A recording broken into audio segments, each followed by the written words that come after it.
डावा उजवा डावा याप्रमाणे हात आपले ताट करा व्यवस्थित. कोपऱ्यात वापरू नका ते.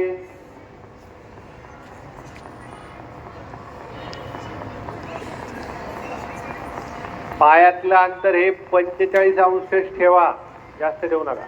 हे व्यवस्थित.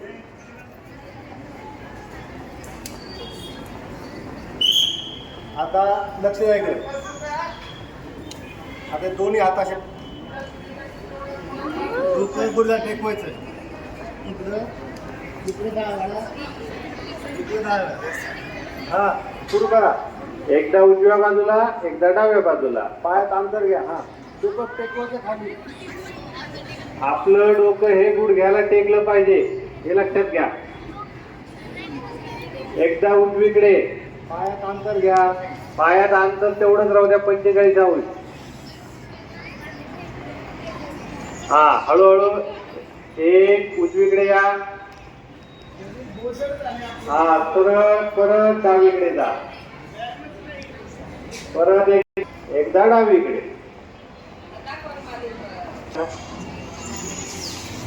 जमिनीला डोकं टेकवायचे. पाठीचे सर्व स्नायू, मज्जातंतू यांना याचा फायदा होतो. आपली पाठ ही लवचिक होते. मानेचे आजार, पाठीचे आजार बरे होतात. मन एकाग्र होण्यास मदत होते. डोकं जमिनीला टेकवायचे हळूहळू.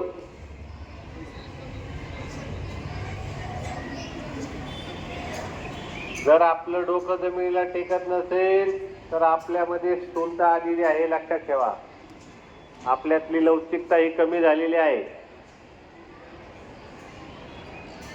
हळूहळू परत पूर्वस्थितीत या. या जागेवर या आराम से. श्वास हळूच सोडा, जास्त जोरात.